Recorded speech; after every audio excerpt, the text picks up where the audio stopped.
السلام علیکم ورحمۃ اللہ وبرکاتہ۔ تو آج ہم لوگ ایک سورہ پڑھیں گے، سورۃ الفاتحہ مکیہ۔ مکی کا مطلب یہ ہوا کہ یہ سورت جو ہے مکہ میں نازل ہوئی، اس وجہ سے مکی اس کا نام رکھا گیا۔ دوسری بات یہ کہ ہم لوگوں کو پہلے طے کرنا ہے پڑھنے سے پہلے کہ ہم کو کس طرز میں پڑھنا ہے، اور ایک طرز پکڑیے شروع سے آخر تک اسی طرز میں پڑھنے کا۔ یہ ایک دن میں نہیں ہوگا، آپ کو بہت محنت کرنا پڑے گا اس کے لیے۔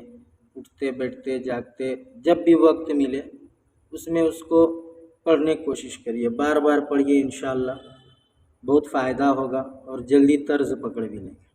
تو شروع کرتے ہیں۔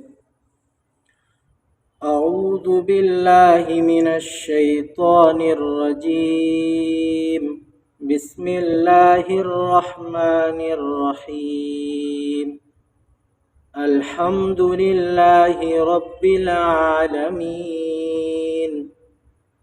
اب یہاں پہ دیکھیے الحمد للہ، لفظ اللہ کے لام سے پہلے جو زیر ہے اس کو باریک پڑھنا، یہ چیز خیال رکھنا۔ رب را کو بھی پور کرنا، ایسا نہیں کہ را کو آپ پور نہ کریں۔ اور رب العالمین، عالمین زیادہ نہیں کھینچا ہے، دونوں کو برابر کھینچنا ہے۔ الف مدہ ہو یا مدہ، واو مدہ، جو بھی ہے، کھڑا زبر، کھڑی زیر، الٹا پیش، ایک ساتھ سب کو ایک جیسا کھینچنا ہے۔ یہ نہیں کہ آپ نے ایک کو زیادہ کھینچ دیا، دوسرے کو کم کر دیا، یا دوسرے کو زیادہ پہلے کو کم کھینچ دیا، تو یہ سننے میں بھی عجیب لگتا ہے۔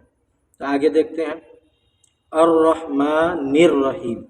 اکثر غلطی ہم لوگوں سے کیا ہوتی ہے، جب پڑھتے ہیں تو نر جو ہے یہ را صحیح سے ملتا نہیں ہے، تو پڑھنے والے کو یہی لگتا ہے کہ نہیں ہم تو صحیح پڑھ رہے ہیں، لیکن سامنے والا جو سنتا ہے اس کو لگتا ہے کہ نہیں یہاں پہ ملا نہیں۔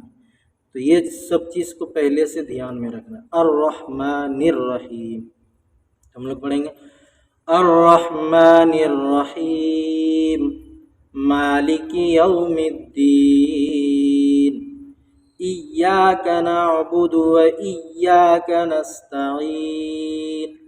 بعض لوگ نعبدو کھینچ دیتے ہیں، تو یہاں پہ کیا ہوتا ہے کہ نعبدو کھینچنے سے یہاں پہ آپ کا واو مدہ سنائی دیتا ہے، تو واو مدہ نہیں ہے جو کہ پڑھیں آپ زبر زیر پیش کو جلدی پڑھیں، تو پیش ہے تو اس کو جلدی پڑھیں گے۔ نعبد، اب جلدی پڑھنے کا یہ مطلب نہیں کہ نعبد ایاک، ایسے غلط ہو جائے گا، تو اس کو اسی حساب سے پڑھیے کہ جو لگے کہ نہیں ہاں صحیح ہے۔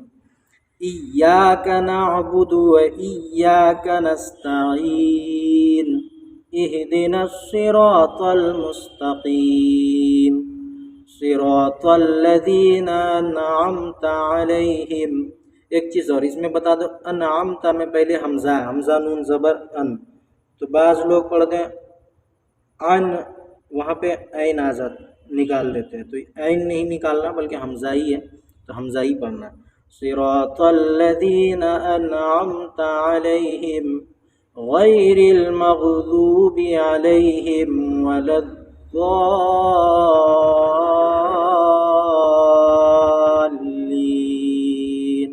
اب یہاں پہ دیکھیے غیر المغضوب، غیر جو کہ حروف مستعلیہ کے ساتھ حرفوں میں سے ہے غین، اس لیے اس کو پور ہی پڑھیں گے۔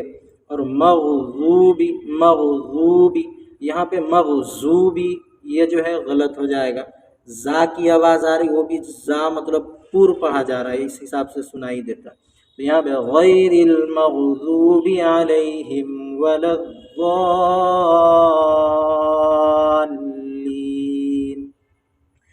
مد لازم ہے، 5 الف بھی کھینچ سکتے ہیں، کوئی دقت نہیں ہے، 5 الف کھینچ کے پڑھیے۔